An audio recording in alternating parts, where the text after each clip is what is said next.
Էրեբունի Երևան գորգը նմանվելու է յուրօրինակ կտավի, այն պատմելու է հնագույն փաստերի ու հերոսների մասին Արգիշտիից մինչև Թամանյան, որոնք կերտել են մայրաքաղաքի պատմությունն ու դիմագիծը։ Առաջի երիզում դրված է արևազարդ, որը փաստում է մեր հեթանոսության եւ արևի պաշտամունքի մասին, երկրորդ երիզում մեր զինված կարգը, ուժը, մշակույթը եւ երրորդ երիզում այս փոքրիկ աստղանման զարդերի մեջ ներկայիս Երևանի այն ճարտարապետական կառույցներն ու կոթողները, որով մենք աշխարհին ներկայանում ենք։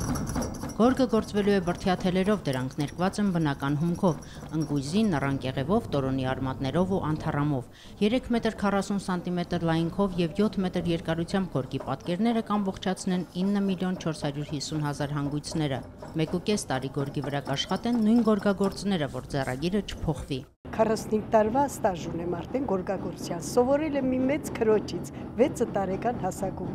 Ինձ չէին թողնում գորգի մոտ մոտենալ, դանակը այս գործիքը վերցնում էի, գողանում էի, գալիս էի շուշուտում էի, աշխատում էի, թողնում գնում էի։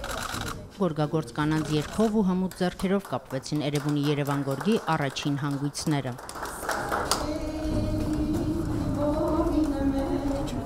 Մենք որոշեցինք մգերյան կարպետների հետ միասին գորգի մեկնարկը տանք 2800-ամյակի, որը իր տեղը գտնելու է բնականաբար Երևանի պատմության թանգարանում, այսուհետև Երևան քաղաքում ինչ կառուցենք, ինչ ստեղծենք, նվիրելու ենք 2800-ամյակի։ Հազարամյակների պատմությունը դրված գորգի մեջ 1.5 տարի հետո այն բաց գրքի պես կպատմի Հռոմից էլ հին քաղաքի երեկն ու այսօրը։